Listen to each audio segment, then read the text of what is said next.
hot wings, hot topics, and real estate. Host Ryan Spellerberg keeps it real with agents, investors, and insiders every month. No fluff, just good convo exploring the trends, challenges, and questions shaping today's market. Now, here's your host with over 20 years of lending experience, Ryan Spellerberg. They're on fire. All right. Ryan Spellerberg here, the mortgage guy from Central Bank, and we're doing hot topics in real estate.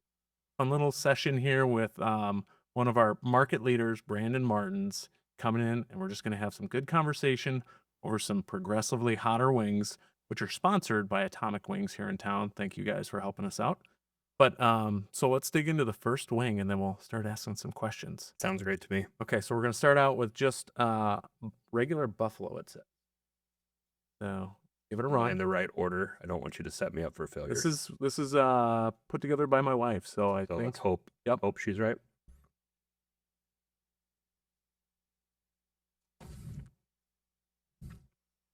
Yeah, not too bad. Mm-hmm. Yeah. Full base. Nothing crazy. So, Brandon, our audience that doesn't know you, tell us about your journey into real estate. Sure. I actually grew up with a good friend that's mom was a realtor, and she kind of did this thing, right, where it was this is important part of homeownership, and I never really understood it completely as a kid. But as a senior in high school, I got asked what I want to do when I grow up, and well, I said a realtor. Took me about 9 years to figure it out. I actually went to real estate school in Omaha, Nebraska. Hang on, was that 9 years because it took that long to pass the test? No. Okay. No, it actually took a long time too. But Okay. that's okay. We're not going to talk about that part.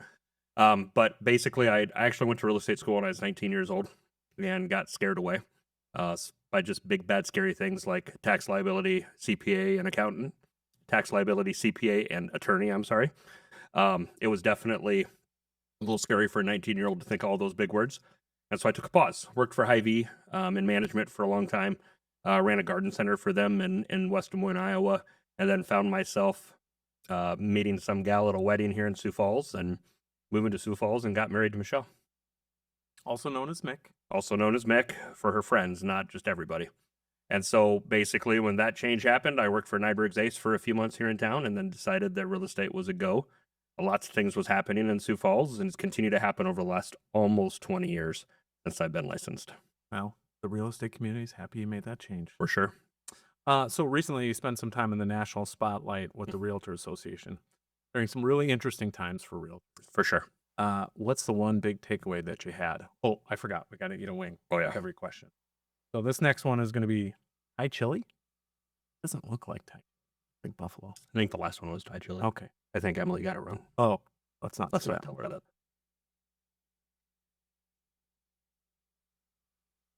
That's definitely buffalo. Definitely a buffalo, but actually, that's pretty good. Yeah, that's edible.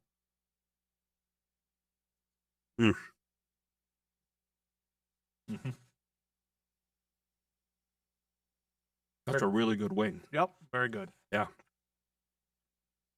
So, Back to the question. national scene. Yep. So, I was actually a liaison for the National Association of Realtors in 2024. What that means is I'm part of the extended leadership team for the National Association. Sat in all the meetings, have all the conversations. Last year was difficult.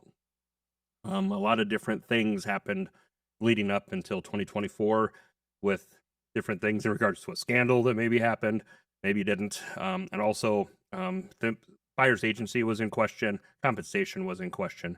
My number one takeaway from last year, my number one thing by far, without a question, shadow of the doubt, is that realtors do a good job. I watched a lot of people work through the changes and work through those conversations and just become stronger. Consistency was a big deal, and just being persistent that we do what we do and we do it well. If you're not willing to do it well as a realtor, then you need to really up your game and represent your clients well, so they have a better understanding of what your value is and continue to dial that value in more and more and more. Sound like you've said that before. Sounded very. That's actually a little different than I've said, but Got it. yeah, but it is true.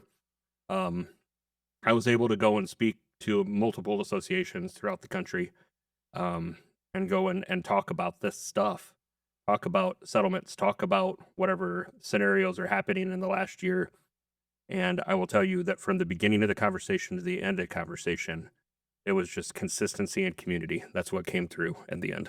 So I don't think most people understand that the average first-time home buyer doesn't have the cash to be able to pay for their own real estate commissions. So if that would have changed and really affected things, it would have been very difficult for most first-time buyers to get a house. correct. I think when you think about it, over my 20 years in real estate, there's not many first-time home buyers that have been able to purchase a home without some sort of help. For a long time, South Dakota Housing had a grant program to be able to help with down payment assistance. Now it's still a down payment assistance second loan. I mean, there's opportunity there. People do not have that chance to get into home ownership without hand up.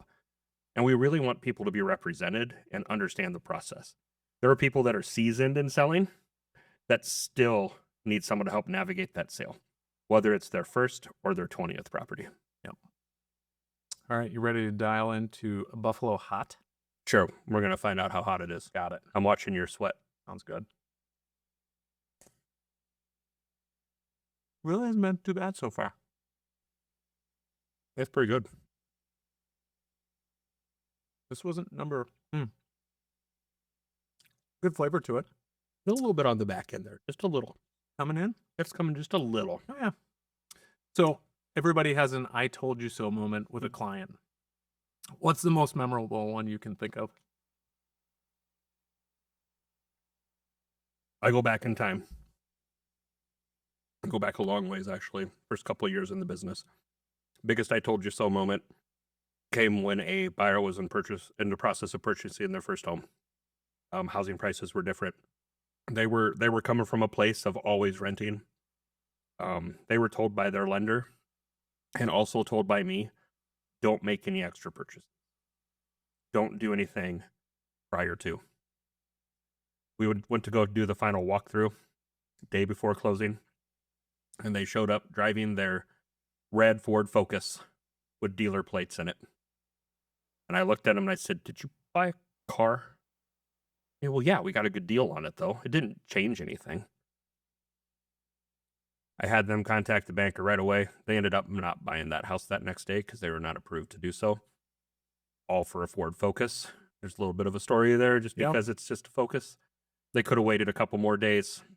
That I told you so moments are hard. People get told all the time, don't open more debt. Don't do anything to disturb your credit. Don't. And once they do, I don't think they realize how hard that really can impact them. So that's a big I told you so moment that continually rings true every time there's someone else in that. No matter if they're first time buyers or 80th time buyers, don't mess with your credit.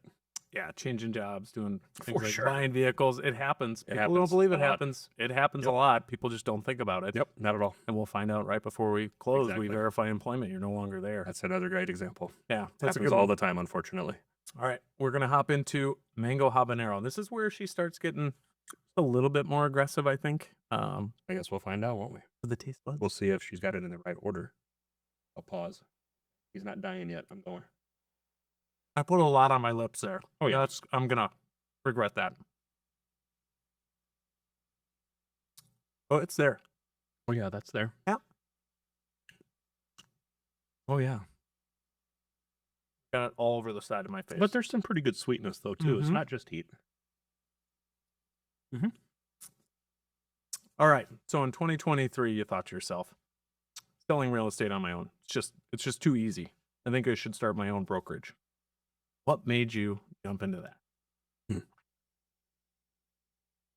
So spent a lot of years working with 3 different companies prior to starting Better Homes and Gardens Real Estate. That itch kind of started happening in 2014, and it just took a while to actually have it be something what it was.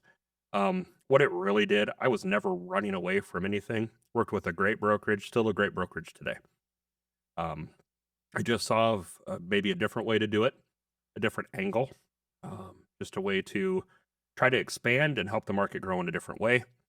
Better Homes and Gardens is a lifestyle brand, first and foremost. We all know it from magazine and all those different places, right? But in the real estate space, it goes synonymously. It really is about focused on that client, making sure they're taken care of, and doing it from a perspective that is a little different than the others. Yeah, I think just not locally. It wasn't as well known when you brought it in. Right. Nationally, it's a huge brand. Yeah, and it was actually part of the local market years ago, and fell out in the 90s, and then brought it back to town, and in 2022 is when it was, and it's been good ever since. Anything you would have changed as you started up like that? What would I have changed? Yeah, I mean, there's things, everybody has things they'd change, I think. I mean, I think there's some small things I'd change, but for the most part, no. I think it's been a good addition to the market. There's been some additional companies that have opened in that same period of time that have also been good. It's good to have diversity in the market with options for people. And I think that what we've tried to create at Better Homes and Gardens, so our core values are our PAGE, it's an acronym, and it stands for passion, authenticity, inclusion, growth, and excellence. All 5 of those really ring true. We just want to make sure that everybody feels welcome coming into real estate, and that's what we're trying to do. Do you think having your face on the truck has hurt your market share? The face on the truck is definitely more of a help than a hurt, is what people tell me, at least. No, in general, it's been kind of a fun little marketing thing, but that'll actually be changing here soon. But my face will still be on the back of the truck. Okay, Might look a little different. Okay, these last 2 is where it gets a little bit aggressive. So let's, this next one is Atomic. We're going to give that a run.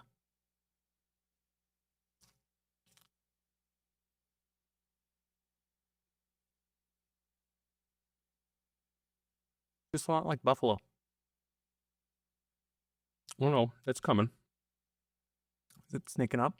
I'm going to go back in for a second. I'm going to go in for a second, too, I think. But it's there. Oh, yeah, it's there. That last one had some linger. Oh, yeah. It's there. Just coming around the corner.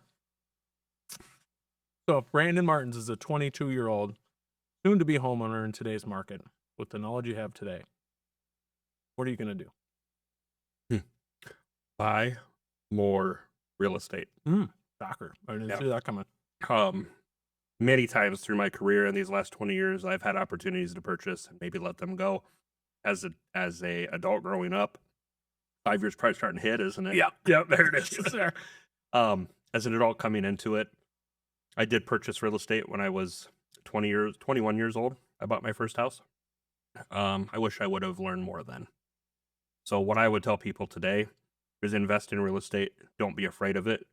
Don't run away from it. Get into it. It's not a short game. It's a long game. But as you watch your equity grow and the market change, you'll feel better about it. So, yeah. Now I need a drink. Well, I was trying to tell people, like, if I were to go back, I would buy a 4-plex, an owner occupied. Very low down 100%. payment. You can do that 10 times now with Fannie Mae. Great point. Well, that's my son. So my son is 17 years old. First thing he told me is, he goes, I kind of want to buy a 4-plex. And so I've talked to him about all this stuff. Obviously, he's grown up in the business, quote unquote. He's like, I totally buy a 4-plex and be able to rent it out and have my mortgage paid for and just continue to do that. He goes, and then someday I'll sell it and buy more. But I think he would keep it and continue to buy more. Yeah. So I just wish more people. yeah, I wish somebody would have told me that. Yeah, for sure. Sure. I don't know about you, but I know it starts to run as it gets a little spicy. I have no idea what you're talking about. Yeah, exactly. Okay, last one is their nuclear. And that has a lot of sauce on it. I don't know about yours. Yeah, mine's full of sauce. Full of sauce. So let's give it a run. What happens if we can't talk about any more questions after this one? Well, that's I guess kind of the we're way done? it went in the test. Yeah. Yeah, we're done. Yeah. Okay.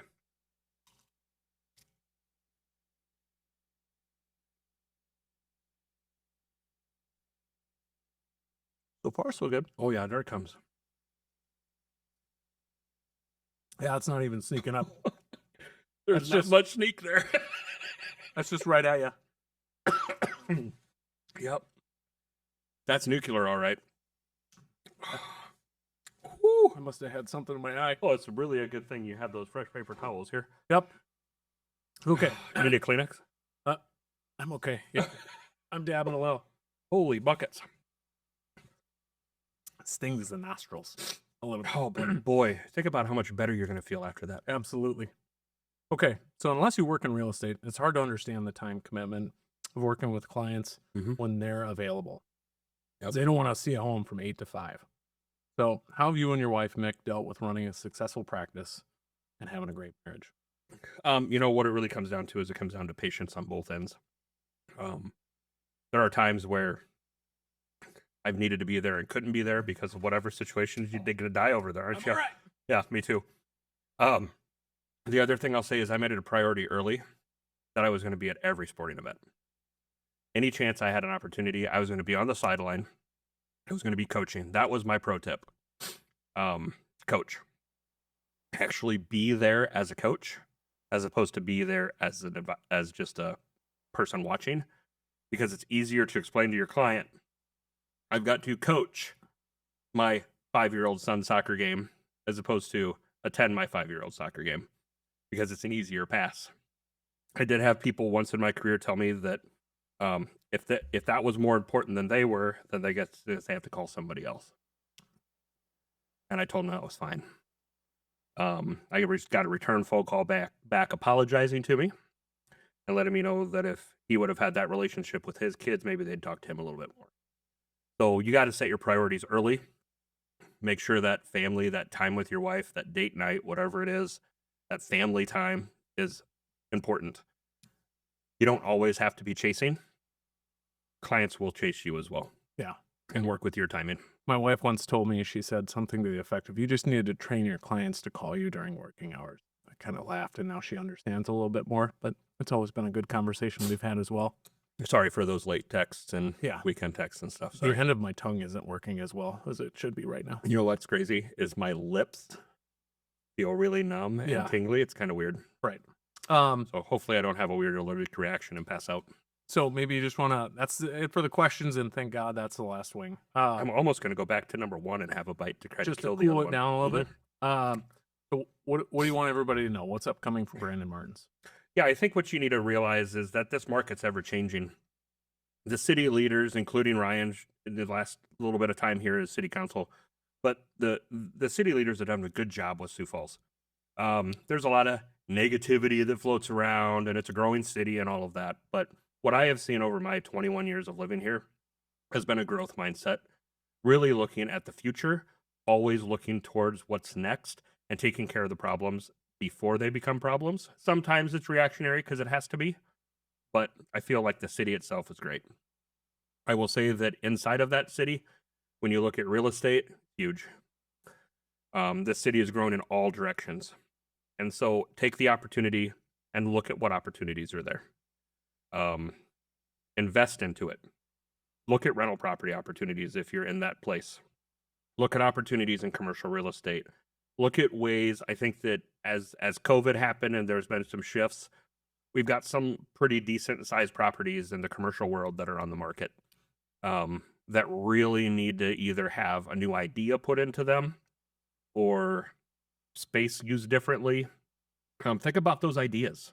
What are those ideas you may have? How can you present those to the right people to be able to make those spaces work really well? I think Citibank campus is a great example of that. I know that's been talked about for other reasons in the last couple weeks, but even if you take the prior to that, what could that campus be used for? What could Wells Fargo be used for? What are some of those other spaces, and how can we better use those for the community? But people, get out there, do your thing, contact your realtor, make magic happen. Got it. Make magic happen. Well, thanks for coming. Hot Topics in Real Estate, again, sponsored by Atomic Wings. We could have done without the last two guys. They were hot. I appreciate it. But thanks for coming, Brandon. Thanks, buddy. Thanks.